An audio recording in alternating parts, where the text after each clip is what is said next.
All right, welcome to day 6. You made it to day 6. Everybody can do the first 5 books of the Old Testament: Genesis, Exodus, Leviticus, Numbers, Deuteronomy. I'm not impressed, okay? And you should not be impressed either. You should be like, you know? That's how I'm feeling at the moment with you, and that's how you should be feeling about yourself. This next 5 days is going to challenge you. By the time you hit Psalms, if you can get through Psalms, you're going to get through. You're going to get through, my friend, because that's basically halfway. Couple hints before we get into this today. Finish. Get as much as you can done in the morning. Don't mess around. Some of you are probably maintaining, your regular social media patterns, and that's not going to work while you're doing the shred. You got to just be shredding, dude. Everything social media is now shred. You can award yourself with social media at the end of the day if you finish your shred. Just shred is everything. Shred is life, okay? I don't like to admit this, but there's been a number of years, probably half of the years that I've done this, where I'm shredding at night, while Netflix is on. Watching a movie, just put a movie on and I'm just shredding. And I'm kind of like, shred. You look up, shred. I don't know, just like, you just got to finish. So make sure you finish each day. And if you have to skim a bunch just to keep up so that you can stay up with the next day, that it would be better for you to skim a bit and to keep going than to not skim, get defeated, and then give up the shred entirely. You following me here? It's about finishing. It's not about perfect finishing. It's about finishing. Once again, this is a bus tour. This is not, reading devotionally here, where you're chewing on every little, savoring the flavor. I was feeding my son this morning, and he's just discovered essentially his tongue and flavors.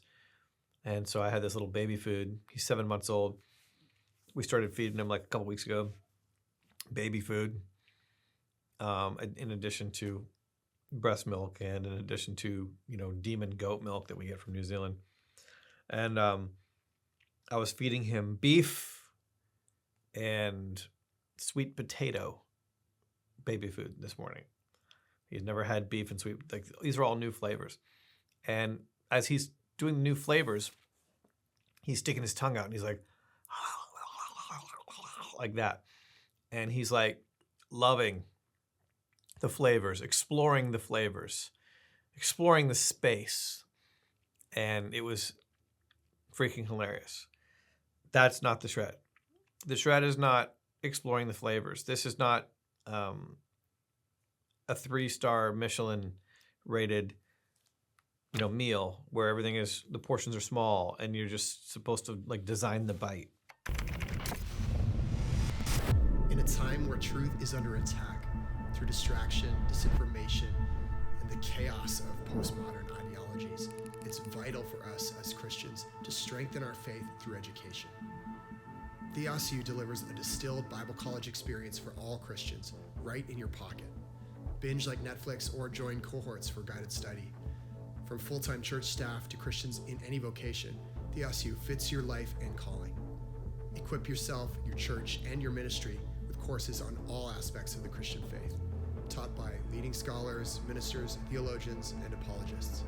Come learn non-woke theology at Theos.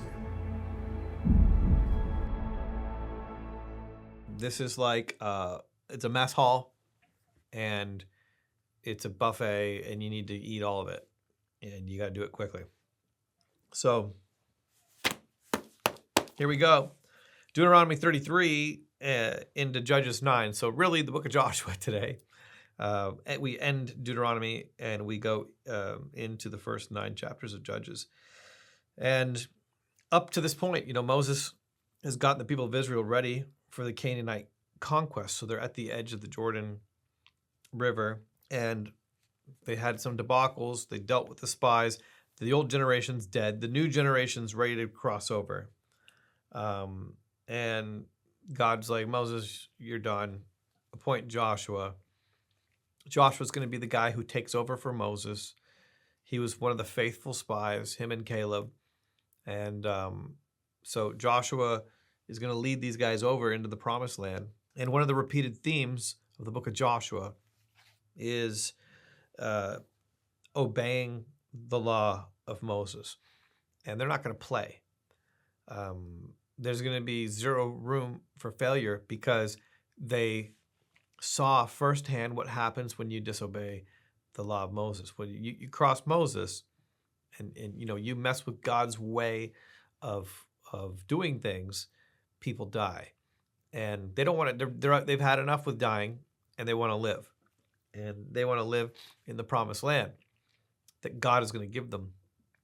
And so the attention to detail and their zeal for the details is profound. We'll see it in AI, which is their first failure.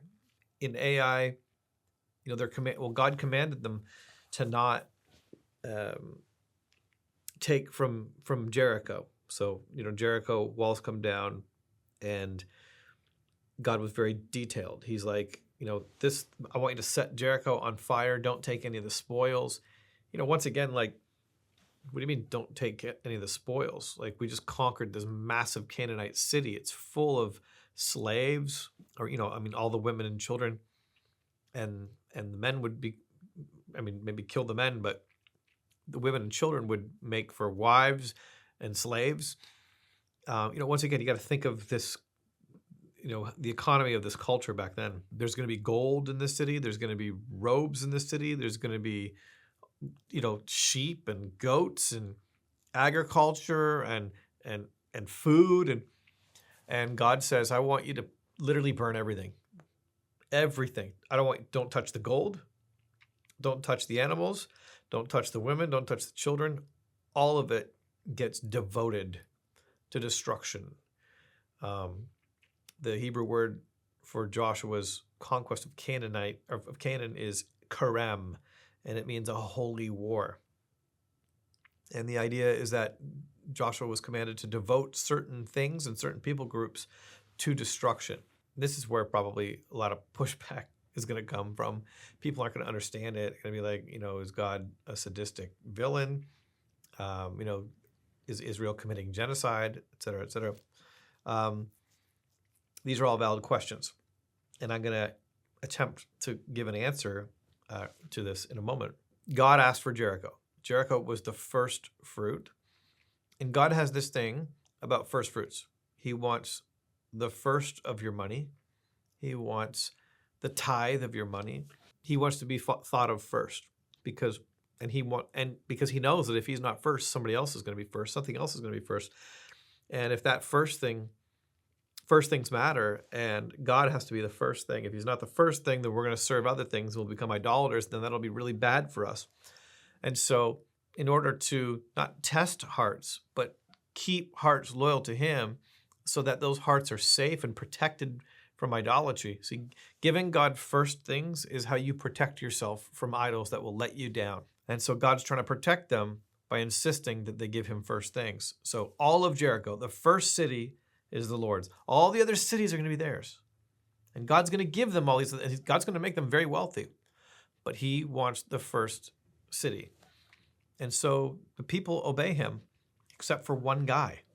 One dude out of like 1.5 million people named Achan. Achan takes a Babylonian garment. He takes gold. And he hides it under his tent. And the people go out after defeating Jericho, and they go to the next city, Ai, and they just keep getting defeated. And thousands of Israelites are being slaughtered by the inhabitants of this Canaanite city, Ai. And so the people are like, what is going on? And God goes, God tells Joshua, somebody took of the devoted things. Somebody took my stuff. It's my stuff. and somebody took my stuff, and nobody takes my stuff. So the Lord tells Joshua essentially who it was, and they find out it's Achan and his family by lots. And so they bring him out in front of the entire congregation, him and his entire family and everything he owns, and they stone him. And they kill them all. So there are two massive issues in the book of Joshua. The rest of the book of Joshua is going to be Israel conquering and having incredible success doing so because they just obey the law of Moses. And that's the secret. This book of the law shall not depart from your mouth. You'll meditate on it day and night. In therein, you'll have good success. Key verse, I believe it's Joshua 1:8. So the whole rest of the book, everything works great. When the generation that led with Joshua dies, another generation comes up. They don't pay attention to the law of Moses, and then they start getting their butts kicked. And that's what you're going to read in Genesis or in the book of Judges 1-9. Now let's get back to the moral quandary. Why is the Lord telling them to genocide the inhabitants of Jericho and Canaan? Number one. And this holy war, what's that about? Number two, why would they kill Achan's entire family? Basically, to rid themselves of the evil. So the first thing I'd say is that it is possible. So Dr. Michael Heiser, in his book Unseen Realm, theorizes that perhaps the reason why there has to be a holy war, a Kerem, and all of the Canaanites and those who live in the land have to be destroyed, is because God is waging a war against the Nephilim bloodline. Genesis chapter 6, Nephilim. Who are the Nephilim? They're half angel and they're half man. And when they die, where do they go? And perhaps these fallen angels are trying to subvert God's good purposes for humanity by having this other race that it's, doesn't belong to heaven, doesn't belong to earth. It's like somewhere in between. God's like, yeah, you're not going to do that. Highly recommend reading Unseen Realm, but maybe not this month while you're doing the shred.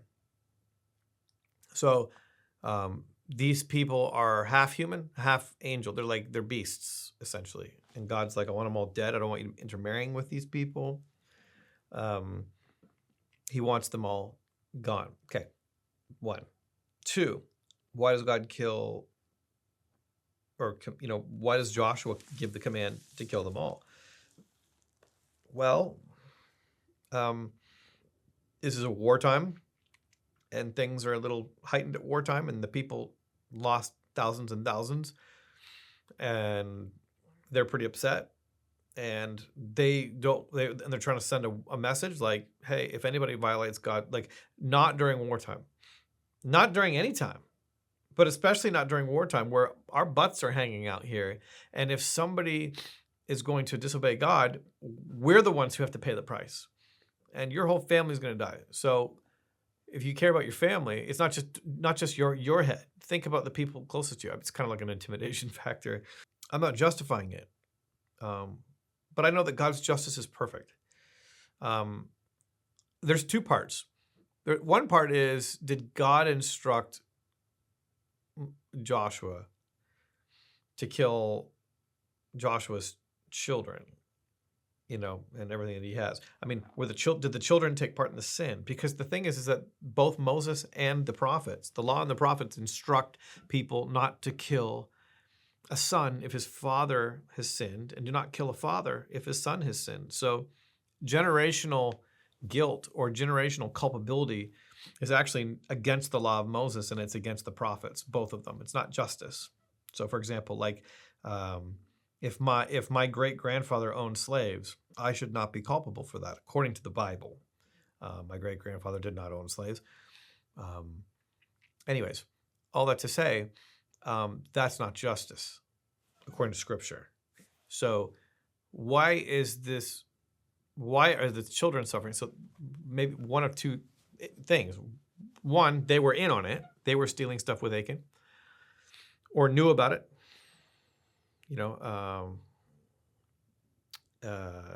And then two, Joshua gave a command against the Lord. So Joshua did not keep the law of Moses. As Joshua gives the command, the Lord tells him who did it, Achan, but it does not appear that God gives the command to kill Achan's kids and everything. So just a couple things to consider of the text. But either way, if God gave the command, all life belongs to God, and when he takes it, it's not murder because it's just his. It belongs to him. I don't belong to me. I belong to the Lord. You don't belong to you. You belong to the Lord. Your life is a gift that you are called to steward. And if the Lord takes it or instructs somebody else to do his bidding by taking it, it's not murder and it's not killing. It's the Lord taking his stewardship back because I failed the stewardship. But I'm not an owner. I'm merely a servant. I don't own my life. I don't own anything about me. It all belongs to the Lord.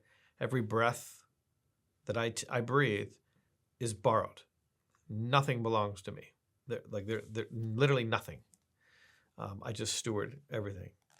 So when you think of it that way, with respect to God, the Canaanites did not belong to them. They belonged to the Lord. And their wickedness, and the scriptures talk about their wickedness, these were insane people who performed child sacrifice and all kinds of horrible, horrible things. And God was like, you're done living. You're kind of the worst. And it's worse than anything that you could possibly imagine. It's worse than Hamas. It's worse than a terrorist organization. It's worse than all of that. These guys were the worst, absolute worst human beings. So we have to lean into the reality that God owns everything and his justice is absolutely perfect. And when we read scriptures, we can't read, we can ask questions of the text and wonder, where did this command come from? And maybe this is the reason why. But at the end of the day, God owns everything and his justice is absolutely perfect. And that might not answer every single thing, but I'm not putting God on trial. Who am I? Who are you? I'm a moron. So are you. That's what we are. We don't know what's right and what's wrong. The only right and wrong that we know is transcendent. It's from the Word of God. And anything outside of that is just subjective. It's a result of our experiences. How could that possibly be right or wrong? We don't empirically know what is transpiring. We don't have empirical knowledge of literally anything. But God has perfect knowledge. Thus, his judgment is absolutely perfect. And we have to trust him and lean not on our own understanding, or else we end up putting God on trial, and then we seat ourselves on the throne. And that's when things go really, really bad.